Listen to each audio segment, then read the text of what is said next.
वालेकुम जी। आज एक नए सेशन के साथ जो है आपकी खिदमत में हाजिर हुए हैं। आजकल हमारे यहाँ जो है वो लंपी स्किन डिजीज़ जो है वो अगेन बड़े ज़ोरों शोर के साथ जो है वो इलाके में आई हुई है। तो जैसा कि आपको पता है कि लास्ट ईयर भी इसने काफ़ी ज़्यादा जो है वो फार्मर्स के एज पे जो है वो काफ़ी नुकसान इसका हुआ था। काफ़ी मोर्टेलिटी हुई थी और प्रोडक्शन के हवाले से, प्रोडक्टिविटी के हवाले से भी बहुत ज़्यादा जो है वो गंभीर सूरत हाल थी। तो 1.5 साल गुजरने के बाद भी ये बीमारी जो है वो अभी ख़त्म नहीं हुई और एक वायरल डिज़ीज़ है और वायरल डिज़ीज़ की जब तक कंप्लीट जो है वो प्रिवेंशन और कंट्रोल नहीं हो पाती, ये इसने जो है वो इलाके में अपनी जगह जो है वो काबू रखनी है और उससे जो है वो ये आप कह लें कि 100% जो है वो इसकी फ्री एरिया जो हम डिक्लेयर नहीं कर सकते। तो आज हम बात करेंगे कि अगर खुदा न खास्ता डिज़ीज़ आ चुकी है आपके इलाके में, तो आपने अपने एज पे उसकी प्रिवेंशन में, उसकी रोकथाम में और अगर कोई जानवर आपका इससे अफेक्ट हो चुका है, मुतासर हो चुका है, तो उसकी आपने ट्रीटमेंट किस तरह करनी है। तो बाकायदा ये जो एक्सपर्ट ग्रुप जो है बनाया हुआ था गवर्नमेंट ऑफ पाकिस्तान ने, उनकी गुजारिशात के मुताबिक इसमें 7 से 8 जो है वो की पॉइंट्स हैं। तो हम उन की पॉइंट्स को आहिस्ता आहिस्ता करके जो है वो डिस्कस करेंगे। सबसे पहले तो हम ये देखेंगे कि अगर आपके इलाके में लंपी स्किन डिजीज़ का अटैक हो चुका है, तो आपने अपने फार्म को उससे किस हद तक जो है वो सेफ़ रखना है। तो इसमें सबसे पहले आ जाता है कि अपने जानवरों की नकलो हमल को आपने जो है वो लिमिटेड कर देना है, महदूद कर देना है। इसको कहते हैं हम कैटल कंट्रोल मूवमेंट। तो इसमें यह होता है कि अगर आपके इलाके में बीमारी आ चुकी है, तो आपने अपने फार्म के अंदर कोई भी नया जानवर जो है उसको जब लाना है, तो आपने 100% श्योर कर लेना है कि उसमें लंपी स्किन डिजीज़ का कोई अटैक नहीं है। इसमें यह होता है कि बाज़ औक़ात बीमारी आ चुकी होती है लेकिन साइन और सिम्टम्स अलामतें वगैरह नहीं होती। उसका ये होता है कि उसको हम आइसोलेट कर लेते हैं, क्वारंटीन कर लेते हैं। कोरोना की बीमारी के अंदर जो है वो हम इन जो टर्म्स हैं उनसे बखूबी वाक़िफ़ हैं। पहले तो मेडिकल से रिलेटेड जो थे लोग वही जानते थे कि what is biosecurity, what is isolation, quarantine, लेकिन अब आम अवामुन्नास को पता चल चुका है इन टर्म्स का। तो आपने ये ख्याल करना है कि अफेक्टेड एरिया जहाँ पे बीमारी का ज़ोर है, वहाँ से 3 किलोमीटर के रेडियस में ना तो आप अपने फार्म पे कोई जानवर वहाँ से लेके आएँ और ना ही कोई जानवर जो है वो उस इलाके में जाए। और जो जानवर आपके वैक्सीनेट हो चुके हैं उनको 28 से 30 दिन के बाद जो है वो अपने फार्म से बाहर शिफ्ट करा सकते हैं। एक तो मतलब आपका अपना फार्म भी सेफ रहेगा और जहाँ पे वो जानवर जाएगा वहाँ जाने के बाद उसमें इतनी इम्यूनिटी डेवलप हो चुकी होगी उसकी बॉडी के अंदर कि अगर खुदा ना खास्ता वायरस उसको अटैक करता है तो उसकी बॉडी के अंदर पहले से ही प्रिपेयर्ड एंटीबॉडीज़ हों। इसके बाद जब तक आप खुदा ना खास्ता कोई जानवर आपका अफेक्टेड हो चुका है और ट्रीटमेंट आप उसका कर रहे हैं लेकिन आपके पास अनरिस्पॉन्सिव है, ट्रीटमेंट करने के बावजूद भी वो ठीक नहीं हो रहा, तो दानिशमंदी की बात यही है कि आप उसको स्लाटर कर दें या कल कर दें। ठीक है। इसके बाद आता है वैक्सीनेशन। वैक्सीनेशन अब हमारे इस एरिया में, हमारे पाकिस्तान में प्रोफाइलैक्टिक वैक्सीनेशन प्रोग्राम जो है ये कंपलसरी हो चुका है। 2 किस्म की वैक्सीनेशन होती है, एक प्रोफाइलैक्टिक और दूसरी होती है थेराप्यूटिक। मतलब बीमारी के आने से पहले ही आप हिफाजती तौर पे अपने जानवरों को जो है वो वैक्सीन करवा लें। तो इसके अंदर जो है वो आपको पता है कि 5 से 6 जो है वो कंपनीज़ अपनी वैक्सीन जो प्रोवाइड कर रही हैं।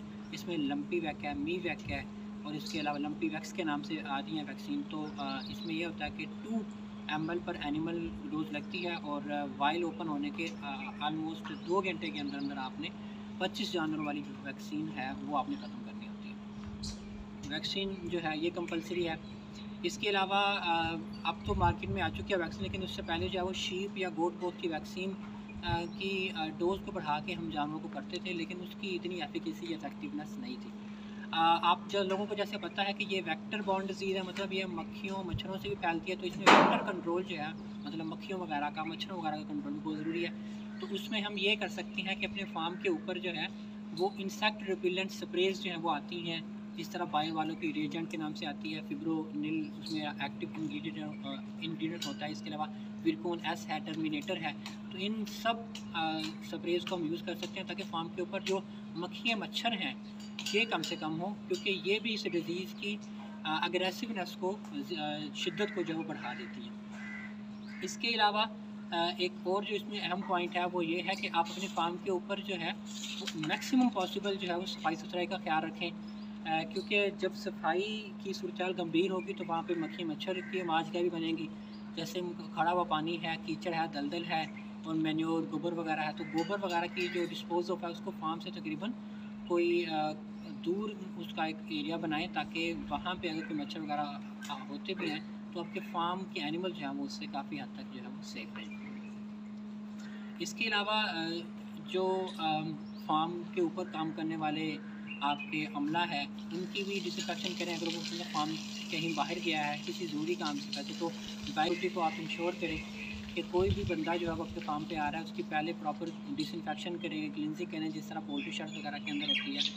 और इसके अलावा मिल्किंग चेन के जो ट्रक्स आते हैं मिल्क सप्लाई के लिए, उसके लिए डिप्स बनाए हों फार्म के गेट से इंटर होने से पहले, ताकि उसके जो ट्रक के टायर्स हैं वो प्रॉपर जो है वो क्लीन हो जाएँ, डिसइंफेक्ट हो जाएँ। इसके अलावा जो फार्म पे यूज़ होने वाले इक्विपमेंट्स हैं उनकी जो है वो आप क्लीनजिंग करें। इसके अलावा हम इसमें ये सकते हैं फोगिंग का बड़ा एक अच्छा ऑप्शन है कि आप फार्म की ग्राउंड लेवल के ऊपर और एनिमल्स के ऊपर भी आप जो है वो आप इंसेक्टिसाइड स्प्रे कर सकते हैं। इसके अंदर जो मेथड है वो ये है कि आप 10 ml डेल्टामेथरिन, 20 ml साइपरमेथरिन और उसके अंदर 8 to 10 लीटर डीजल का डाल के स्प्रे वाली मशीन के अंदर आप उसका स्प्रे कर सकते हैं जानवरों की बॉडी के ऊपर भी और फार्म की ग्राउंड के ऊपर भी। इससे भी काफ़ी हद तक जो है वो कंडीशन बेहतर की तरफ आ जाती है। इसके अलावा सबसे आखिर में हम बात करेंगे इसकी डिज़ीज़ की ट्रीटमेंट के हवाले से। जैसा कि आपको पता है कि ये वायरल डिजीज़ है, इसकी सबसे मैक्सिमम बेस्ट पॉसिबल जो स्ट्रेटजी है वो यही है कि वैक्सीन जो है वो हिफाजती तौर पे ज़रूर करें। लेकिन अगर खुदा न खास्ता आपके फार्म के अंदर कोई जानवर जो है वो इससे अफेक्ट हो चुका है तो फिर उसका ट्रीटमेंट जो है वो सिम्टोमेटिक ही होगा, सपोर्टिव भी होगा, अलामती तौर पे ही हम इसको कंट्रोल कर सकते हैं। तो उसमें सबसे इम्पोर्टेंट जो बात आती है वो यह है कि अपने जानवर की इम्यूनिटी को जो है वो आप इन्हांस करें। उसमें 3 से 4 जो है वो प्रोटोकॉल्स या गाइडलाइंस हैं। सबसे पहले तो ये है कि आप उसे इम्यून बूस्टर के इंग्रेडिएंट्स जो है वो यूज़ करें। इंजेक्टेबल के फॉर्म में भी आते हैं जिसमें हमारे पास विटामिन ई है, सेलेनियम है, इसमें इंजेक्शन आते हैं मार्केट में सेलिविट के नाम से, वी सेल के नाम से, स्टेरिविट के नाम से। विटामिन ए डी ई है। इसके अलावा लिवामिसोल जो कि एक एंथलमेटिक एजेंट है, इसको अगर हम अंडर डोज रख के means to say that 3 to 4 mg per kg body weight के लिहाज से अगर हम पर ओरल पिलाएंगे तो इससे भी ये एक बड़ा ही इफेक्टिव इम्यून मॉड्यूलेटर इफेक्ट जो मुझे देता है। इसके अलावा जिंक सल्फेट जो है ये 3 ग्राम पर 100 kg बॉडी वेट के हवाले से अगर हम ये पर ओरल इसको ग्रेन्यूल्स की फॉर्म में देंगे तो इससे भी इम्यूनिटी काफ़ी ज़्यादा हद तक बढ़ती है उसकी। इसके अलावा आपको पता है कि लंबी स्किन डिजीज़ के अंदर टेम्परेचर काफ़ी काफ़ी ज़्यादा हद तक बूस्टअप हो जाता है, तो उसके अंदर आप एंटीपायरेटिक रिएजेंट जिसमें हमारे पास फ्लोरेक्सिन मैग्नोमिन है, कीटोप्रोफिन है और इसके अलावा मिनॉक्सिकैम है, इसमें कोई भी साल्ट जो है आप यूज़ कर सकते हैं एनिमल की बॉडी वेट के हवाले से। जो भी रिकमेंडेड डोज वेट है आप उस पर यूज़ कर सकते हैं। इसके लिए आप anti allergic anti histaminic drugs use कर सकते हैं जिसके अंदर हमारे पास मेप्रामिन मैलिएट है, फेनरामिन मैलिएट आ जाती है, क्लोरफेनरामिन मैलिएट आ जाती है, ये चीज़ है। इसके अलावा आपको पता है कि लिम्पी स्किन डिजीज़ के अंदर जानवर जब बहुत ज़्यादा हद तक अफेक्टेड हो जाएगा तो उसका फीड इनटेक काफ़ी हद तक कंप्रोमाइज़ हो जाएगा, एनोरेक्सिक कंडीशन में जानवर चला जाएगा।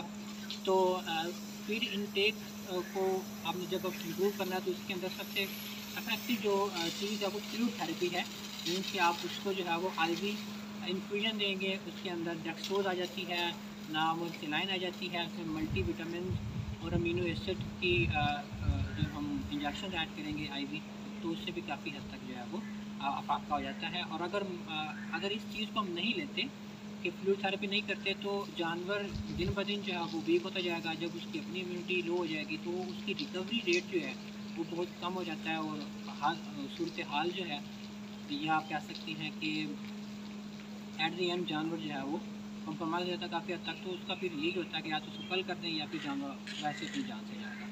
तो इसके अलावा यूनिवर्सिटी ऑफ एग्रीकल्चर फैसलाबाद की जो प्रोफेसर की टीम है उन्होंने एक बड़ा ही इफेक्टिव जो है फार्मूला तैयार किया है जिसको हम कहते हैं DMSO oil, DMSO dry methyl sulph oxide olive oil composition. DMSO basically एक क्रायो प्रोटेक्टिंग एजेंट है, सीमन की प्रिजर्वेशन में यूज़ होता है।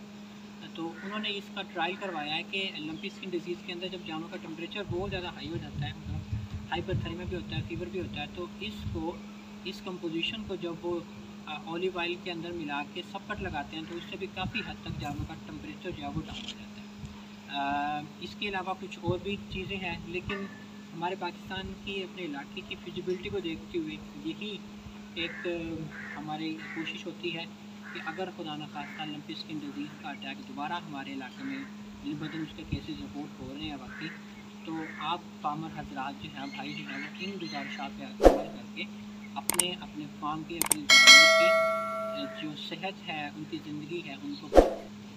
तो आज के लिए इतना ही। अगली एपिसोड के साथ फिर आप इसमें हाज़िर हो जाएंगे। तब तक के लिए